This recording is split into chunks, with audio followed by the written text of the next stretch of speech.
About a month ago, a 19-year-old by the name of Tavon Christian tried to purchase a belt at Barney's for $350.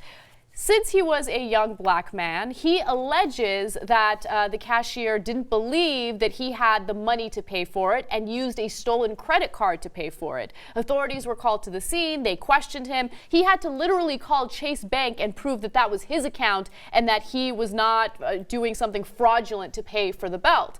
Well, that case has become a big issue, and since then there have been other people who have come forward talking about some of the racial discrimination or racial profiling they've dealt with at either Barney's or Macy's. Another person was a 21-year-old by the name of Kayla Phillips. She went to Barney's to buy a $2,500 handbag, and she said that she received similar treatment.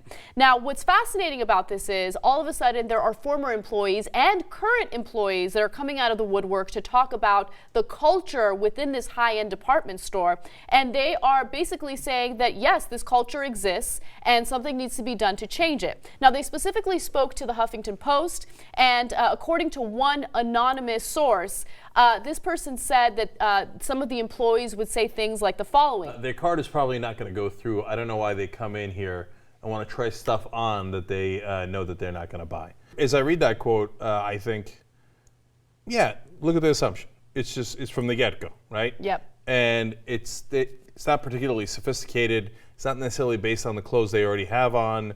You know, you can say, hey, you know what, a guy comes in looking like a homeless dude, he's probably not going to buy something at right. Barney's, doesn't matter what race he is. But no, it's fairly simplistic, based on race. And they're like, that black guy's not going to buy anything.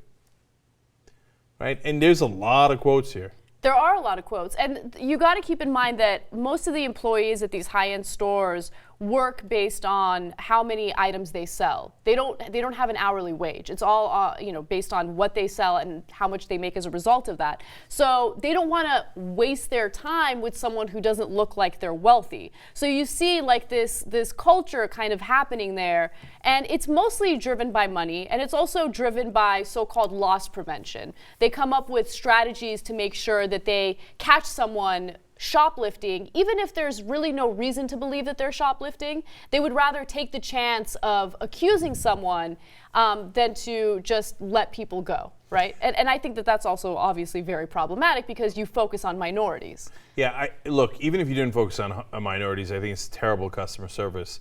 And if I was a store, I'd rather have a certain percentage. Look, you got to be vigilant, right? You can't let people just shoplift left and right. And if there's behavioral tendencies that you see that leads you to think that somebody's shoplifting, you do it based on that. Everybody gets it, right?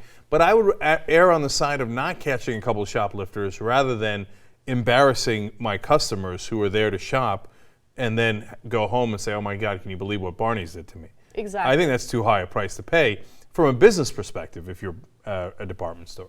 So a former associate also says the following: if a black person comes in with a sweatshirt or sneakers, some of the white sales associates would be on the floor saying, why are they even here? They're probably going to scam. They would say this stuff in front of me. And by the way, this is a black former associate. Sometimes I would just walk away, and sometimes I would say, you never know.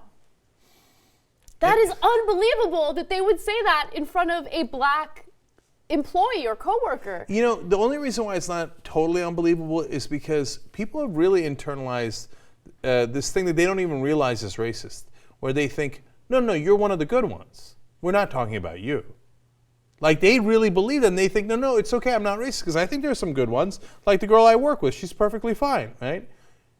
That in itself is massively racist. But people, unfortunately, the ones that think like that don't perceive it like that at all. So former employees also talk about how they would differentiate between the good blacks and the bad blacks, which I think is so disturbing, right? And so I like that you brought that up because a current veteran Barney's employee says the following: if you're black and come in with an entourage, you won't be followed because they'll be like, oh, that's somebody famous. But if you come in by yourself or with one other person, then you're going to be followed. All these complicated rules.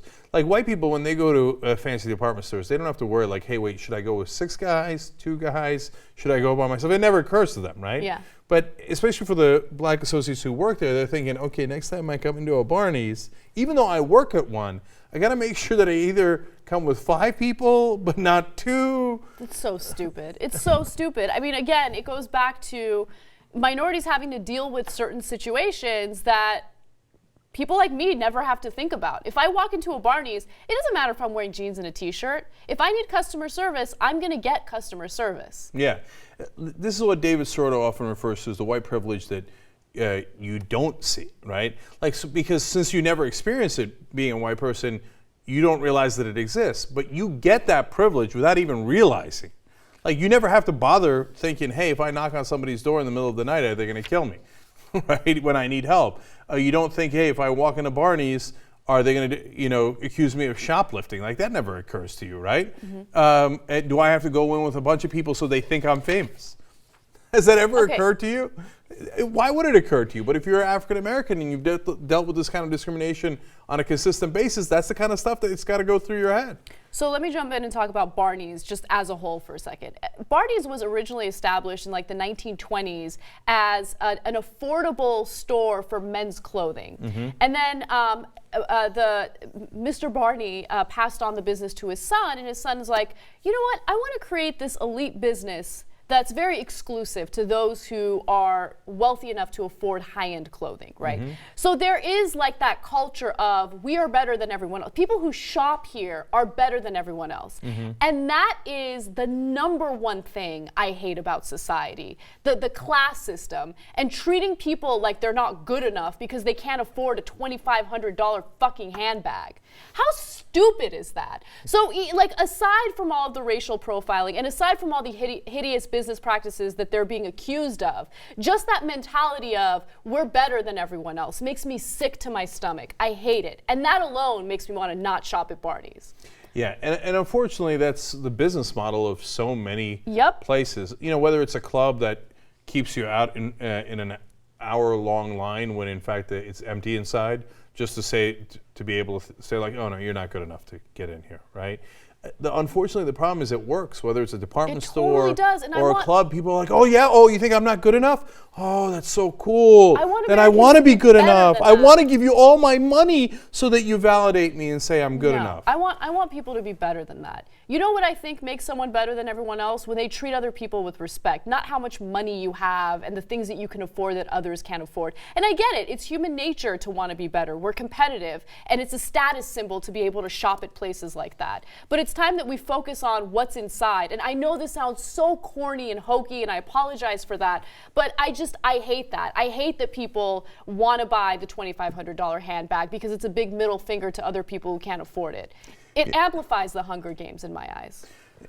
Ironically, trying to earn respect by buying something expensive is a really cheap way of getting respect. Exactly. Yep.